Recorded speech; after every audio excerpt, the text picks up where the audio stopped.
and welcome to the next Assorted Crackers. I am Eric. I'm here with Lee and Wilson, and it is a glorious time in the United States of America because we are approaching the July 4th Independence Day holiday. And when we think about Independence Day, there are two things I think about: fireworks and hot dogs. So we can do a show about fireworks, or we can do a show about hot dogs, guys. Which one? Let's do fireworks. Oh, fireworks. We're feeling the fireworks, gang. Light the fuse and let's get going. So we're not going to have to be exclusively about 4th of July fireworks. There's 2 times a year when we see those tents coming up. It's this time of year, 4th of July. And remember the feeling as kids when those tents first started showing up on the corners and you knew it's coming. And then, of course, New Year's, that's the other big time of year. And so I got to believe we came up during the era of freedom and riding our bikes. And I can distinctly remember being able to take my bike to the nearest fireworks stand with a couple of dollars in my pocket and just pick out the 3-for-1 deals, buy one, get 3 free and all that. So I got to believe you all have stories like that as well. And then, of course, there's the big formal planned fireworks shows. I'm sure those will come out as well.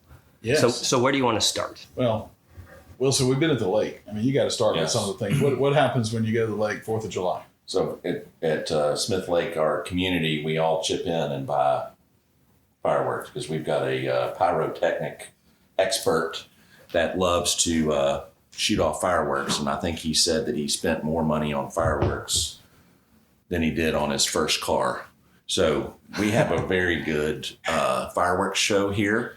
And so the last couple of years, we've had a band to go with it. So we have a band and everybody kind of sits in the courtyard and listens to the band. And then as soon as it gets dark, they shoot off the fireworks. And it's a good 15, 20 minutes, 30 minutes of just nonstop explosions. And it's pretty impressive. And that's a big time show. This is not the kind of thing you can buy at the tent that we talked about. He gets them he orders them from all over. And so it's not something you buy at your local stand. It's impressive stuff. And do they sync it to music and all that kind of good stuff, or is it just? It just goes. Lights them and goes. Yeah. Now, if I remember, you told a story one year where he personally goes around and lights all the fuses, but he needs help. And you were volunteered one year to help him light those fuses. I did. I helped him one year, and that was the only year that I did it because, because you can't watch because, you try to look up and watch the fireworks and then all the stuff is raining down. So and he's like, it needs to be synced, he wants it timed just right. So as it flows down the dock, he wants it all kind of timed. And so you're running from, you're just walking down the dock, trying not to knock anything over. And it's dark. It's starting to get dark. And you'll get shot. Huh? That's true. You don't want one of those to blow up in the face. That's right. So you're lighting them as you're going, and I missed the whole thing. Really. Was it hot? It was very hot. You got hot? I got hot. I sweated a little bit. I can't imagine Wilson got hot and sweated. And so it was. So I sit back and watch and enjoy. Yeah. But I felt like I needed to participate. At least once. I mean, it's a great. No, not many of us can say that they participated. It was putting on a show like that. It was as good as, probably not New York or some of these other big, but as far as any, whether it's country club or city local fireworks, it was as good as, you could see in Germantown or, and the only thing better than a formal fireworks show like that is a formal fireworks show on a lake. There's something about being in the boat and seeing the reflection on the water as these bombs go off. Well, and other people on the lake, drive over and watch ours. And so it's, it's pretty famous. The boats are all lined up out on the lake, and and they come and watch the fireworks. That's awesome. That's amazing. It's a lot of fun. So fireworks. Now, I've done nothing grand like that, but I can tell you, my fireworks experiences.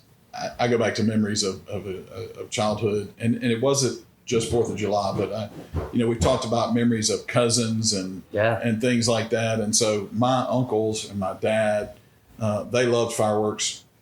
They would take all of us when we would get together at Christmas time in particular, and we would buy fireworks. And the fireworks would be, we would buy the jumping jacks, the regular Black Cats, the Moon Travelers, the M80s, the Roman candles, the bottle rockets, whistling bottle rockets, whistling travelers. Yes.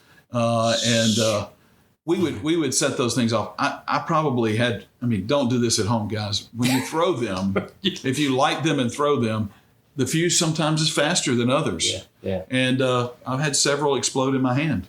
So you and I had a similar childhood. You didn't put them in pipes because that's the safest way to shoot them at people. Oh, absolutely, I did. But you had to hold the stick, light the fuse, wait till you see it start to sizzle, and then you throw it in the. If you throw it in the air, you can flip it in the air, and it'll But you don't know where it's going. No, you don't really always. But if you're good, it's all in the wrist. When you throw it up, you got to have it. You got to have it going in the right direction. So we would take the cardboard tubes off the hanger, right? See, and then tape a couple together, 2 or 3. Oh, so you had like a Gatling gun. So you would light them all, and that's cool. But now, wait, Wilson, did you shoot them safely straight up, or did you maybe shoot them in the direction of your friends? Well, there could have been some of that too. There might have been a bottle rocket fighter. We had bottle rocket wars all the time. Yeah, we would stock up. It was firework wars. We build forts out of pine needles. Yes, and leaves. Very combustible. That's exactly right. And so you'd set up. Somebody would have. You'd hope you got the high ground always. Yeah. But we would set up and we would instead of using the hangers, we would get the wrapping paper. Oh, the toilet paper tubes. The toilet paper tubes, paper towel tubes. or the wrapping paper tubes. The longer. So you could have like a bazooka. Yeah, like you had a bazooka. Well, so we would take 2 or maybe 3, duct tape them, and then you would take the 4th one and cut it in half so you could have handles. Oh, that's awesome. That is very Red Dawn of you. So then you could have it was because that way you could put the fuse out and it was less likely to slide down in the tube and blow up in the. Sometimes we would take turns running back and forth to work on our aim, and just see if we could line up and lead somebody, and shoot, if you hit them. You were made to be a duck hunter. You just don't realize that is a very duck hunting thing to do. You got to just put the lead up. Well, some people shoot skeet. Yeah, you shoot friends and cousins. Did you remember the smoke bombs? Those little different. Yeah. So we would, for bottle rocket wars, I'd put smoke bombs in my pocket, and we would literally do we run in, light a smoke bomb, chuck it, or if you had a wrist rocket, you'd shoot it at your friends and kind slingshot. A slingshot, you mean? Wrist rocket. We call them wrist rockets, but yeah, slingshot. Is that a Louisiana thing? I guess, I don't know. Look it up. I thought wrist rocket was pretty common. Anyway, so we would throw down smoke bombs and those things, they put yellow smoke and blue smoke and then they smell great. They did actually. And then we would fire the bottle rocket. We also, a time or two, I had a couple of friends who raised their game, and they would have Roman pockets stuck in the back of their shorts, or Roman candles, in their pockets. And so if they got into close range action, they'd light a damn Roman candle and boop, boop, boop. Yeah. And I got hit in the neck one time, and I'm telling you, it burned a pretty good hole in my neck. So that would be the end of the war. Yeah, when somebody got legitimately injured. If you used a bottle rocket to light their fort on fire, or when you had a fire, or if you really got crazy, you could have somebody lay cover for you, and when they would lay the cover with the bottle rockets, then you could run with a pack full of those jumping jacks. Jumping jacks. Yes. They put a good fly. Yeah. The little flowers. So you light up a whole pack, the 6-inch pack off of one of those, and you just run like a grenade and throw it into the fort. And then all of a sudden, pine needles. And that thing would light up. Man, it was awesome. So you mentioned did you ever burn down a neighbor's yard or anything? Burn up? Yes. You had to call the fire department? No. Well, I have had a fire department, but it wasn't a firework. But I have definitely done that. So, Lee, you mentioned you've had a bottle rocket or two go off in your hands. I'm sure any of us from our generation experienced that. What was your worst injury? Can you remember? I mean, it was right around that Christmas time. I mean, it wasn't an M80. I didn't lose a finger. Oh God! But M80s are elite. That's a quarter stick of dynamite. Remember everybody said that? That's a quarter stick of dynamite. No, but I had a whole pack go off in my hand at one time. I mean, I lost on purpose. No, I didn't get it. Hey, yo. I mean, hey, is this hurt? I was too young to say, hold my beer. Hold my Kool-Aid. I'm going to like this. Hold my juice box. It was, but I mean, it. So did your fingertips get numb and all that? Oh my gosh. Yeah. For a day or two. I mean, they were swollen. They were burned. They were numb. Because you always heard stories about the kid in the next neighborhood who blew off a finger or blew out an eye. Those are the two you've met. Of course. This kid missed a finger or he missed an eyeball. Yeah. Wilson, did you ever have any like bad injuries? No, not really. I mean, I didn't. Here's one that may be a little obscure. I told about the Roman candle to the neck. That definitely, I'll always remember the pain of Who shot that? Greg Henson. You'll never forget it, will you? He lived in Pearl River. He lived in Pearl River. Sure shot Greg. You know about those Pearl River guys, Bill. But there was, you talked about the fingers. You always had little burn marks on your fingers. Yeah.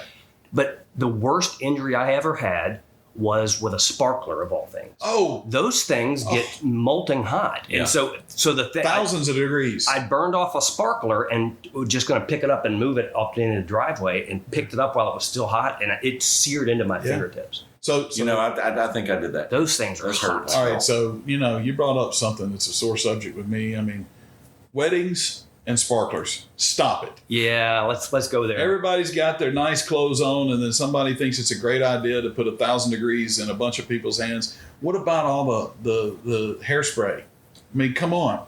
People are going to get. I mean, this is dangerous. This is we're throwing in a little sort of cracker I'm sorry. PSA. This is me I'm losing tracking. my. I mean, this is a hot button for me. I can't take it. So you've got your daughter at her wedding. Were there any fireworks there? Of course there were. Oh man. I mean, So that's much to my protests. This is a personal appeal. This is Yeah. Well, I mean, I had a customer who sells fireworks, and they sell fireworks. That's their home job, but they sell $25-30 million worth of fireworks in a month to 6 weeks a year, yeah.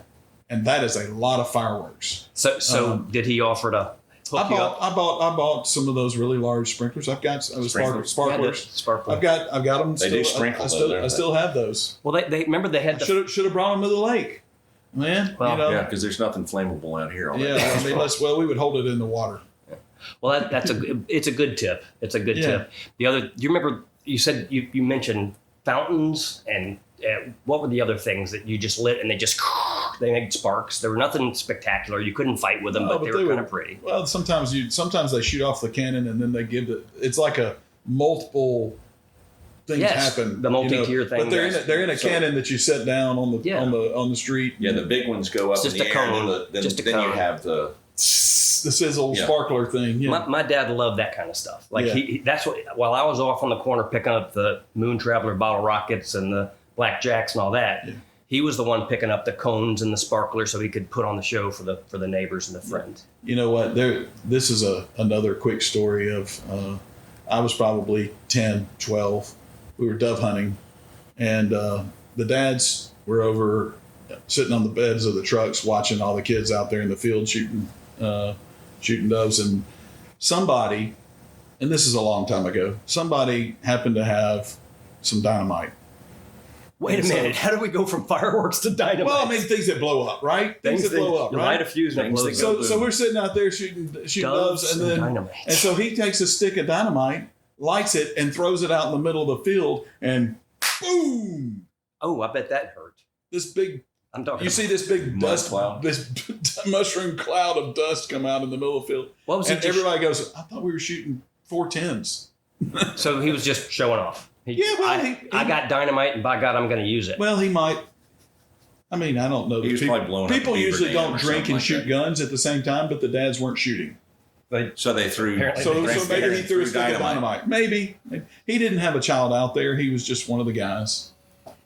So, what about you? That's a good dad story. I mean, the dads in our lives had a firework culture as well. Sure. Like I mentioned my father who loved to set off those fountains and cones. Did your dad ever do kind of the dad displays? We went over to a friend's farm, over in Arkansas. West Memphis is full of firework tents. Jerry Lawler had a stand-up crew out there, if I recall. So we went over to a friend's farm on the 4th one year, and the dads bought some fireworks and shot them off at the farm.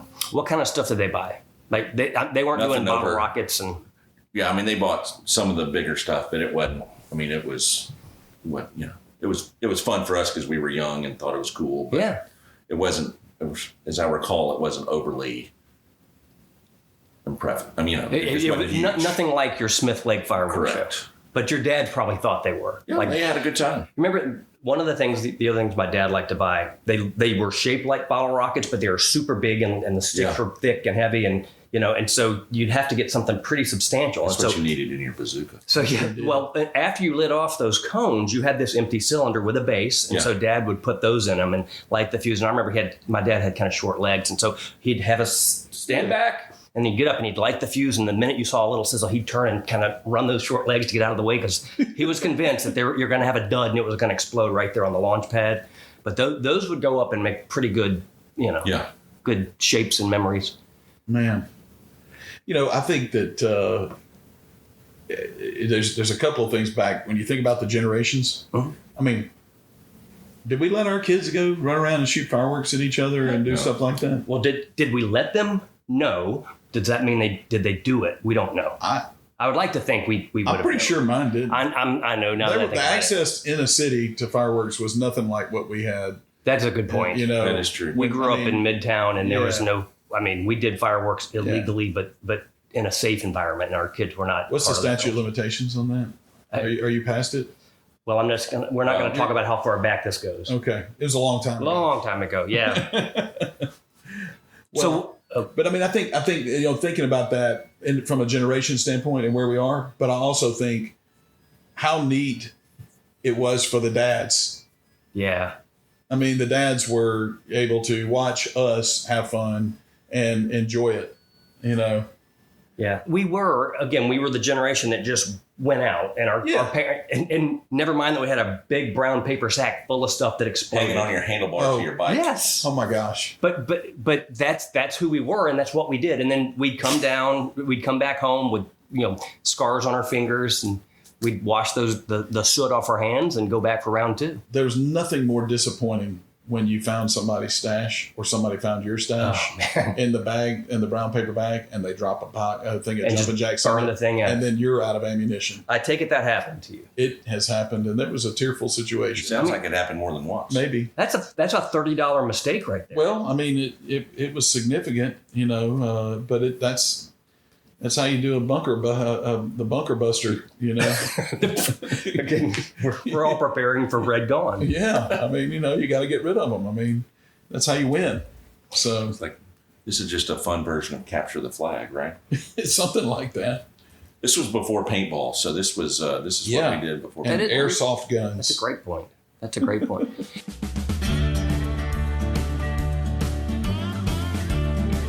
Now, one of the things we talked about, and we can decide if we want to bring this into the show or not, but last night, we it's not exactly a cocktail quickie, but we did try something new that kind of takes us back to one of our very first episodes when Lee talked about his granddad and his DAPS, was it DAPS, right? Yes. Draft. So we tried Fresca and bourbon, which is known as The Frisky. Man, I enjoyed the Frisky. It really brought back some memories. Seeing the fizz and watching a couple ounces of bourbon go in the glass, that was awesome. It was an every night occurrence at my grandparents' house. They would all have one, maybe two. but they didn't call them Friskies. They They just called them draps. they just had their drafts. Frisky came later, I guess. Now that was, again, we were talking about mixing different. In our earliest days of the bourbon origins, it was bourbon and Coke, Yeah. maybe bourbon and Sprite, but bourbon and Fresca, I was under. I underappreciated the flavor. That's a nice. It was a mix. little refreshing. It's It a is little refreshing. refreshing. If it's hot- you've got the citrus and you've got the Yeah. bubbles, and if it's, I mean, it would be something to drink after you've, not as refreshing as Summer in the Park, but Oh, well, but it's easier to make. it is easier to make, and you might just have a can of Fresca in your fridge, Sure. I think and so it's a gateway.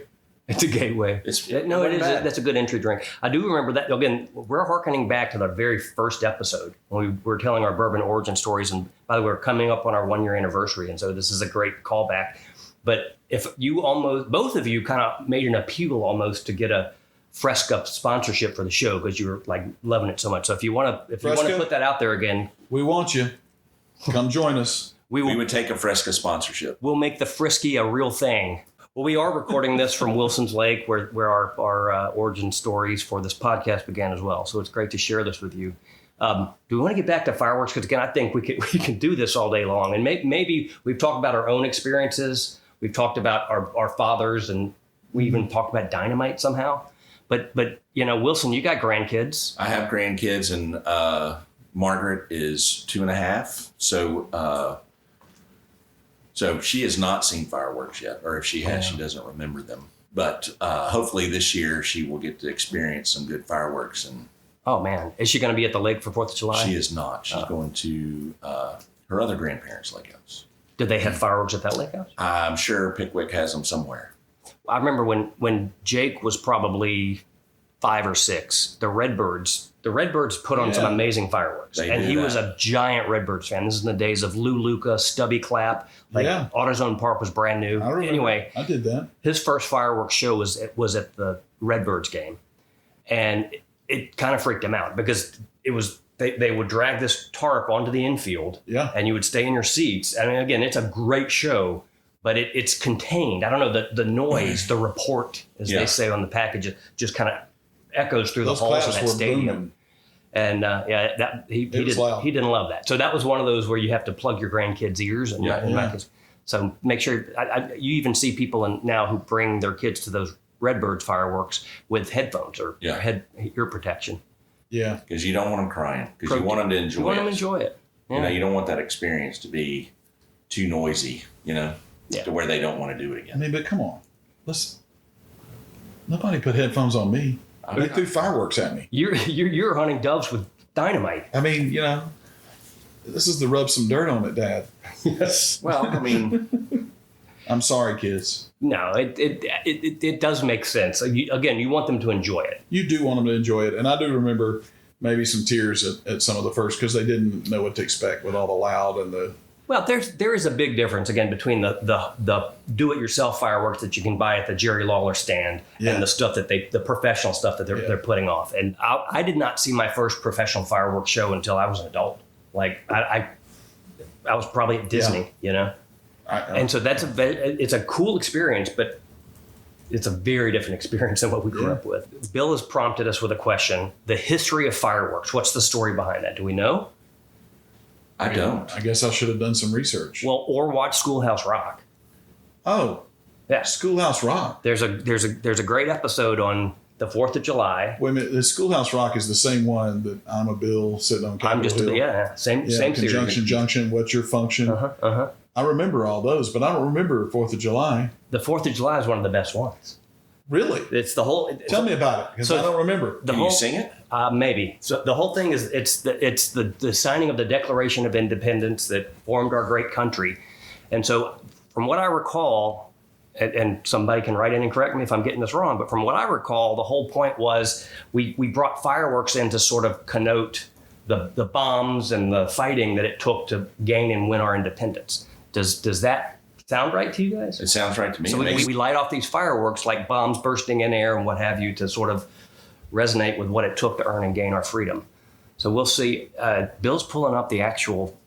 Maybe I don't have to sing this. No, I think I need to hear it from you.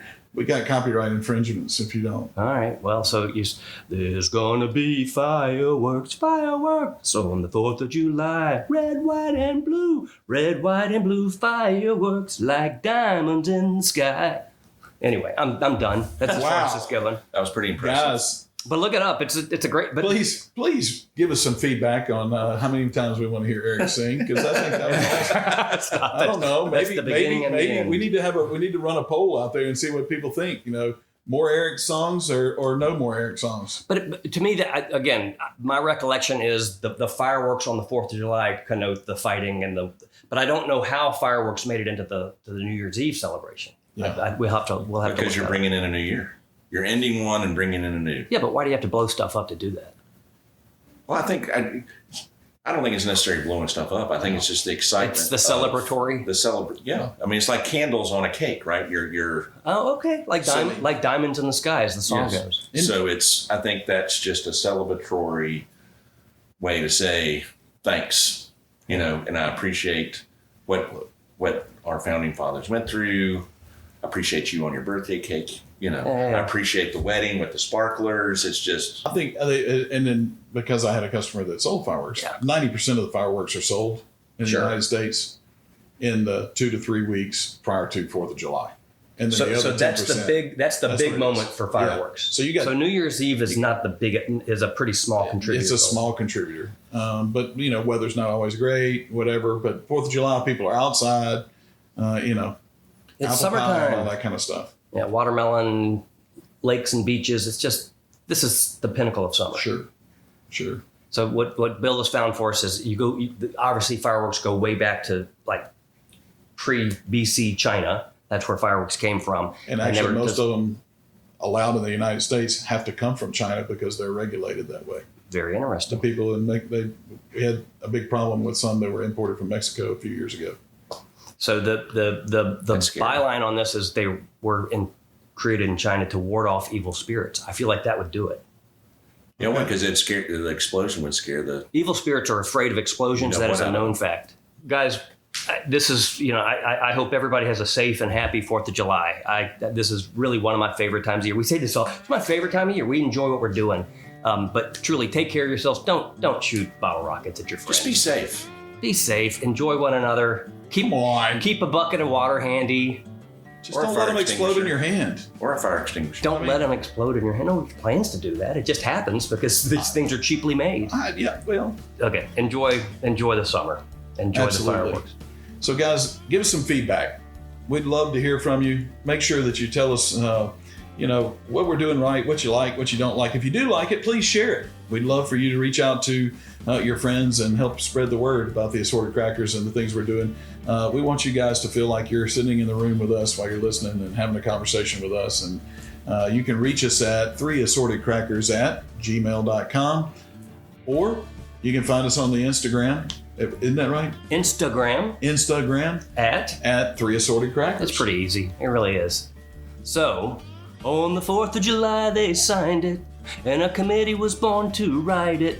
All right, what do you say, Wilson? Let's wrap it up. Don't go stale. And don't try to sing on the podcast.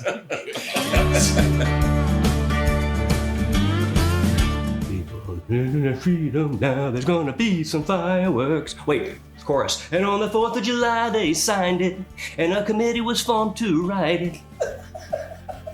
Does y'all not remember anything? Practice with a little voice I don't remember coaching. that at all, but I You can't would wait. be